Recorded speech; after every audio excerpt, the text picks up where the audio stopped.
네, 오늘의 주전부리 주제부터 확인해 보죠.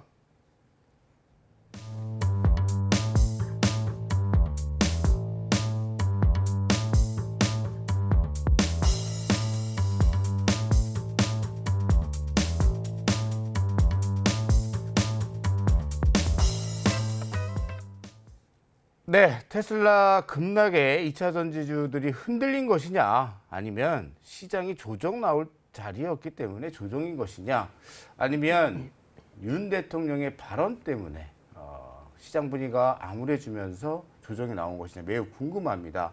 그래서 오늘 이 부분 증시의 흐름과 함께 테슬라바 2차 전지 이슈도 한번 같이 녹여보도록 할 텐데, 자, 이상희 비사님. 네. 어떻게 보세요? 이 2차 전지가 뭐 테슬라 때문에 악영향인 거는 뭐 이제 참여자들은 다 알 텐데, 네네. 궁극적인 조정. 원래 사실은 이게 어디까지 갈까? 이제 좀 쉬지 않을까라는 의견들도 좀 있었던 터라 네. 좀 공교롭게 맞물리는 현상이에요. 네. 이사님은 어떤 쪽에 더 무게중심을 두고 계세요? 앵커님은 울음이 많으신가요? 울음? 네. 울음 많아요. 눈물 많아요. 요즘 부쩍 눈물이 늘어나가지고. 아, 그 나이 탓이죠? 아, 그렇습니까? 네. 아, 네. 근데 눈물은 갑자기 왜? 아, 근데 예. 울고 싶은데 음. 울음이 안 나요.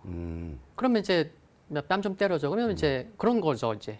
이제 좀 약간 좀 시장이 명분 삼아? 네, 명분 삼아. 그리고 이렇게 안 좋은 일은 안 좋은 것들은 왜 이렇게 좀 이렇게 몰아서 오는지 이제 몇 가지를 살펴보면은 네. 많은 분들이 아실 거예요. 그래 상승하니까 좋고 하지만 그래 여기 좀 신용이 좀 최근에 많이 증가했다.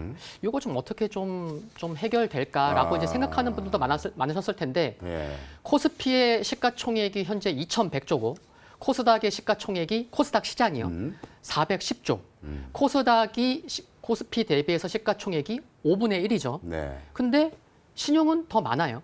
코스피가 한 9조 6천억, 코스닥이 10조가 넘어가니까요. 네. 그러니까 신용이 많다 보니까 조금만 흔들려도 코스피 대비해서 더 많이 흔들릴 수밖에 없는 것을 이제 신용에서 잔고에서 확인할 수가 있는데, 그래서 좀 신용이 좀 많았었던 상황이다라는 거고, 말씀하셨듯이 뭐 테슬라 이슈도 있었고요. 네. 그리고 또 이제 코스닥에서 시가총액 그래도 조금 선방했었던 LNF가 최근에 또 교환사채 이슈가 또 있었고, 네, 맞아요. 또 말씀하셨던 또 외교적인 이슈도 뭐 대만 해역 관련돼서 뭐 발언도 있었고, 그러니까 지금 말씀드린 게 4개나 말씀드렸어요. 네. 그럼 이런 것들이 다 좀 시장에 좀 노이즈를 줄 수 있는 요인들이기 때문에 네. 좀 이렇게 좀 한꺼번에 좀 몰렸다. 그래서 그럼 이게 뭐 추세적인 한양이 그렇게 보지는 않는데 네. 조금 쉬어갈 수 있음은 좀 이렇게 열어둬야 되지 않을까. 그리고 코스닥의 어제 거래량이 무려 23억 주였습니다. 맞아요. 그래서 900을 깨지면서 장대 음봉인데 거래량이 많았어. 그러면은 보통 생각할 수 있는 게 그래, 가격 조정과 기간 조정은 조금 열어둬야 되겠구나. 이런 생각 할 수 있었는데 좀 생각보다 좀 더 빠지니까 그래서 조금 뭐 기분은 좀 그런 것 같습니다. 자, 코스닥은 이틀 연속 음봉이 나왔고 오늘 종가 기준으로 20일 이평선을 이탈을 했습니다. 자, 테슬라의 이러한 이슈들이 우리 증시를 끌어내린 것인지 아니면 다른 이유가 있는지 우리 김민성 대표는 어떤 의견이세요? 저도 마찬가지로 어느 정도 명분을 기다렸다라고 생각을 하고 있거든요. 이게 사실상 2차 전지를 팔 이유가 투자자 입장에서는 그동안 없었어요. 네. 너무 많이 올라가지고 불안하긴 한데 그런데 이제 실적도 잘 나오고 그리고 이제 IRA 이제 임출래 감축법 때문에도 2차 전지 소재에 대한 탈중국화에 대해서 또 인프라가 커질 수 있는 기대감이 또 나타나기 시작을 하고 그러다 보니까 사실상 시장에서 최근 한동안은 2차 전지 말고는 매매를 할 게 없었다라고 할 정도로 워낙 이제 많은 점유율을 휩쓸고 갔던 테마이기 때문에 그동안 많이 올랐는데 결국에는 이 시장에 대한 참여자들도 매도를 해야지만 차익 매물을 가져갈 수가 있는 상황이다. 이렇게 해석을 하실 수가 있겠습니다. 그래서 그동안 언제 팔지 계속해서 끊임없이 고민을 하다가 이번에 테슬라가 어쩌면 당연하게 가격을 마진율을 줄였다 보니까 영업이익이 부진할 수밖에 없는 상황인데 그 기사를 맞물려서 이때다 싶어서 좀 차익 매물이 강하게 쏟아지고 사실상 지금 시장은 2차 전지가 끌어올렸다 해도 무방할 정도로 네. 수급이 많이 쏠리면서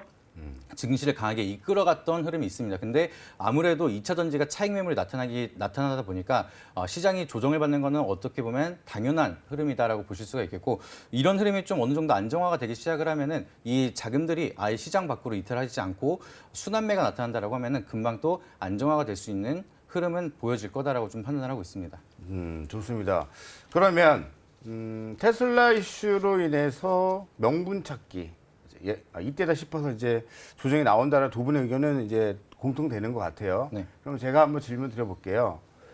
대만해협 이슈가 어제 나왔을 때는 그렇게 크게 파동이 없었는데 오늘 그게 굉장히 악재 역할을 하면서 전체적으로 리오프닝주들이 좀 급락을 맞았습니다. 사실 리오프닝주 반등 기대를 하고 있었던 투자자분들에게는 완전 날벼락인데 어떻게 이거를 대응을 하는 게 좋을 것 같으세요? 리오프닝주. 이게 일시적으로 대만해협 발언 이슈로 중국과의 관계가 먹구름 꼈다라는 거는 일단 단기적일 것 같은데 네. 주가는 너무 많이 빠졌습니다.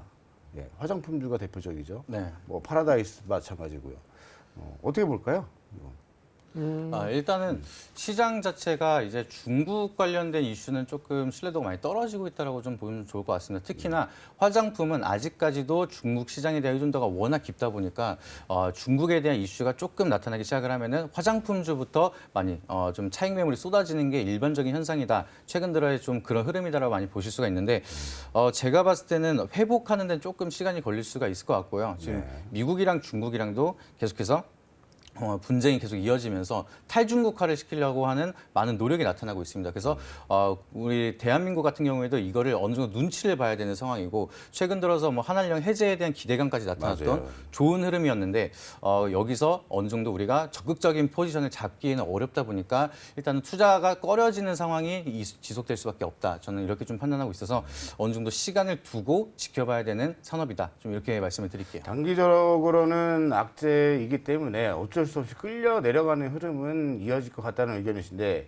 이상의 입사께서는 어떤 의견이십니까? 비슷하지만 근데 정말 너무 안타깝습니다. 네. 진짜 여행업계나 관광업계 보면은 이제 중국의 관광 단체 관광객이 네. 이르면 4월 말, 5월 달에는 맞아요. 좀 풀리지 않겠냐 했는데 네. 하필 이때 그러니까 정말 안타까운 것 같아요. 이번 주만 하더라도 그 중국에서 게임 네. 내자판호만 발급이 됐어요. 근데 게임만 좀 말씀드려도 12월 달에 뭐 44개 중에서 국내 게임 뭐 7개 또 이제 외자판호 발급받았고 이번 3월 달에도 27개 중에서 5개 발급받았고 맞아요. 그래서 그래 조금 시간이 가면 갈수록 계속 뭐 외자판호도 나오겠구나 했는데 이번 주에 내자판호만 발급됐고 여행업계도 그렇고 그래서 정말 안타깝다. 그래서 좀 최근에 뭐 많이 오른 종목을 중심으로 해서 조금 더 하락폭이 좀 크긴 해서 네. 좀 기간 조정은 필요한데 중요한 거는 단순히 기대감으로 오른 종목이 있는가 하면 정말 실질적으로 실적이 뒷받침되는 그런 종목도 조정이 함께 나온다는 게 중요한 것 같아요. 네. 그러면 이게 조금 더 이어진다고 하면은 1분기 실적 발표하면서 실적 좋은데 얘 더 빠졌네. 이런 기업들은 상대적으로 기술적 반등이 나올 때 조금 더 세게 나올 수 있기 때문에 1분기 실적이 좋게 나오냐 안 좋게 나오냐 그 여부까지도 좀 중요하게 좀 체크가 필요하겠다는 것도 좀 포인트가 될 수 있을 것 같습니다. 좋습니다. 일단은 두 분 다 어쩔 수 없는 악재다. 우리 힘을 어떻게 할 수 없고 일단 시간은 필요해 보인다라는 건데 원래 좀 조정을 받고 있었는데 반등이 좀 나오나 하고 기대를 했는데 한 대 더 맞은 거죠. 주주분들은 그렇다고 뭐 빠르게 손절하고 이런 거보다는 좀 양국 간의 관계가 다시 개선될 때까지는 좀 여유를 두고 지켜보시는 게 어떨까 좀 생각을 해봅니다. 두 번째 질문 들어갑니다. 자, 김민성 대표께 먼저 질문 드릴 텐데 조정이 나온다. 시간 조정이든 가격 조정이든 2차 전지는 일단 흔들린다라고 한다면 네. 그건 조정은 매수의 기회로 봐야 되겠습니까? 제가 봤을 때는 지금 당장 기회다라기보다는 어느 정도 시간을 두고 보셔야 기회다라고 좀 생각을 하고 있습니다. 그래서 아까도 말씀드렸던 것처럼 이제 테슬라가 이제 치킨 게임이라고 하죠. 누구 하나가 양보를 하지 않으면 둘 다 피해를 보는 상황이 이어지고 있습니다. 네. 그래서 이제 테슬라가 마진율을 포기하고 점유율을 선택을 하고 있는데 그렇게 되면은 소비자 입장에서는 비슷한 가격이면은 테슬라 한번 타보자. 약간 이런 식으로 이제 점유율이 증가를 하고 있는 상황이에요. 그렇게 되면은 현대차라든지 기아차 이런 경쟁사들도 가격을 내리거나 점유율을 확보하는데 많은 프로모션을 진행을 할 수밖에 없습니다. 그러면은 이제 많은 기업들이 이제 전기차 산업 자체가 영업이익이 떨어질 수밖에 없는 상황이고 이렇게 되면 여기에 대한 테슬라가 굴린 스노우볼이 점점 커질 수밖에 없는 상황이 우려감이 짙어지고 있는 상황이다라고 보실 수가 있겠어요. 그래서 지금 당장은 가격 조정이 좀 패닉셀이 이어진다라고 하면은 네. 생각보다 조금 조정이 이어질 수도 있다라고 좀 판단이 되고 있고요. 네. 근데 그렇다고 해서 여기서 끝나는 게 아니라 그리고 나서 2차 전지에 대한 수요라든지 전기차에 대한 점유율은 증가적으로 계속해서 2030년 이상까지도 갈 수밖에 없다 보니까 바닥권이 다시 한번 나온다라고 하면은 그때는 정말 우리가 기회가 나타날 수가 있다. 그래서 지금 보유하고 계신 분들이 계신다라고 하면 어느 정도 차익 실현하고 나서 그리고 정말 바닥권이 왔을 때 그때 관심도 두고 나서 다시 한번 저가 매수를 노린다라고 하면은 한 번 더 좋은 기회가 분명히 나타날 거라고 생각을 하고 있습니다. 알겠습니다. 그러면 이상열 비사께서는 네. 어떤 생각을 갖고 계세요? 2차 전지 중에서 네. 전고체 여러 섹터가 많은데 네. 전고체 섹터에서 오늘 상한가가 나왔어요. 이와 같은 장에 한농화성이. 이것만 보더라도 최근에 2차 전지가 좀 하락이 좀 이어질 때 그래도 나름 상대적으로 선방했던 쪽이 전고체거든요. 네. 그리고 또 LFP도 좀 함께 볼 수가 있고 그래서 좀 시장이 좀 안정을 찾아가야 되는 건 맞는데 시장이 조금만 좀 안정을 찾는 모습이 나온다고 하면 어제 또 국가 전략 1차 회의가 있었었어요. 네. 거기에서 차세대 배터리에 2030년까지 우리 정부에서 20조 투자하겠다. 그게 이제 전고체랑 LFP 배터리죠. 그러면은 정부에서도 좀 관심 있고 앞으로도 계속 이슈가 될 만한 섹터가 이제 관심은 필요하다는 것도 중요할 것 같습니다. 오케이, 좋습니다.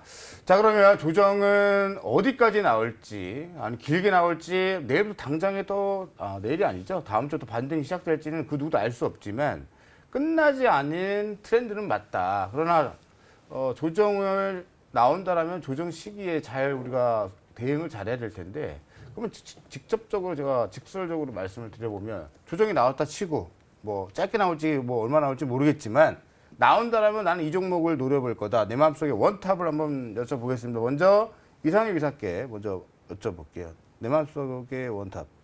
저는 이쪽 대표님을 보시면서 질문하시길래 저쪽 할 줄 먼저 알았는데. 그건 제 마음이에요. 네, 그렇죠. 네네네. 네, 참 사람 마음 참 알기 힘드네요. 그 원탑이라고 말씀하셨는데 네. 짧게 저는 2개 가겠습니다. 두 개요? 네. 두 개 하시겠다고요? 네. 좋습니다. 말씀해 네, 주세요. 포스코 그룹주 중에서 네. 포스코 인터내셔널 네. 그리고 두 번째는 덕산 테코피아인데 네. 포스코 인터내셔널을 말씀드리면은 지난주 목요일 날 올해 초에 포스코 네. 에너지랑 합병한 다음에 지난 13일 목요일 날 비전 선포식이 있었었어요. 네. 근데 거기에서 이제 최정우 이제 포스코 그룹 회장이 포스코 인터내셔널 가치가 2030년에 시가총액 5조 원도 안 됐는데 23조 원 될 거다. 근데 중요한 게 앞으로 이제 포스코 인터내셔널이 더 이상 상사 기업이 아니고 이제 글로벌 친환경 종합 기업으로 커 나갈 거다. 그리고 2030년에 포스코 그룹에서 수익의 20%를 차지할 그런 막대한 책임이 있는 회사거든요. 이상입니다. 그리고 이제 덕산 테코피아 같은 경우에는 여러 모멘텀들이 있어요. 2차 전지 쪽에서만 보더라도 전고체 모멘텀도 있고 LFP 배터리 모멘텀도 있고 IT 소재 쪽, 그러니까 반도체랑 OLED 쪽 모멘텀도 있거든요. 네. 그럼 IT 소재 쪽 보면은 많은 분들 아실 거잖아요. 반도체 최근에 디램 메모리가 400일 만에 또 가격이 반등하기도 했고 상반기보다는 하반기에 좀 기대가 큰 거기 때문에 그럼 2차 전지와 하반기부터 좋아지는 IT 소재까지도 모멘텀이 있어? 그러면은 덕산 테코피아가 시장 대비해서도 흐름이 양호한 것을 봤을 때는 뭔가 좀 기대감이 좀 상대적으로 강한 흐름에 좀 반영되고 있지 않을까 이런 부분도 함께 좀 보시면 좋을 것 같습니다. 알겠습니다. 아까 힌트를 주셨죠. 오늘 시장 안 좋은데 2차 전지 섹터 전고체 관련주인 한농화성이 상한가에 들어갔습니다. 그렇다면 관련주인 덕산테코피아도 움직임이 나올 수 있는지 여부를 체크해 본다라면 다 같은 2차 전지여도 그 안에 틈새 종목군들이 나올 수 있다는 말씀을 드려봅니다. 그러면 우리 김명선 대표께서는 탑픽은 어떤 종목? 저는 일단은 기회가 와서 조정이 왔다라고 하면은 네. 일단은 2차 전지 소재 쪽을 좀 노려보려고 생각을 하고 있습니다. 네. 그래서 종목명은 엔캠이라는 종목인데요. 엔캠. 네. 네. 이 종목은 이제 또 정말 발빠르게 움직이는 기업 중에 하나라고 설명을 드리도록 할게요. 네. 지금 인플레 감축법 때문에 2차 전지 소재에 대해서 좀 탈중국화가 되고 국내 기업에 대한 점유율이 엄청나게 빠르게 성장할 수 있는 기회의 장세다 이렇게 판단할 수가 있는데 엔캠 같은 경우에는 지금 미국 조지아주에 약 2만 톤 이상에 대한 전액 생산 능력을 확보를 하고 있고요. 발빠르게 지금 인플레 감축법에 대한 계획을 수립하고 진행 중이다라고 직접 발표할 정도로 좀 빠르게 약간 기회주의자 같은 느낌으로 발빠르게 움직이고 있습니다. 그래서 지금 LG에너지솔루션이라든지 SK온 같은 대형 기업들에게 많은 점유율과 납품을 하기 위해서 생산 능력을 키우기 위해 끊임없이 시설 투자를 하고 있고요. 이렇게 된다라고 하면은 2차 전지 소재 중에서도 엔캠이 좀 올라갈 때 빠르게 성장을 치고 올라갈 수가 있어서 이런 기업들이 좀 더 빠르게 발바쁘게 움직이는 경우가 많기 때문에 엔캠을 좀 더 기회가 왔을 때 노려보면은 좋은 결과 있을 거다. 좀 이렇게 판단을 하고 있습니다. 아, 좋습니다. 깔끔합니다. 자, 일단은 이상민 비사께서는 눌림목이 나온다라면 공략 가능한 종목 포스코 인터내셔널 그리고 덕선테코피아 우리 김인성 대표께서는 깔끔하게 엔캠 눌림목 잘 들어간 것 같습니다. 좋습니다. 자, 그러면 중요한 건 다음 주예요. 다음 주에는 우리가 어떻게 대응할지 어떤 섹터를 또 봐야 되는지가 중요하겠죠.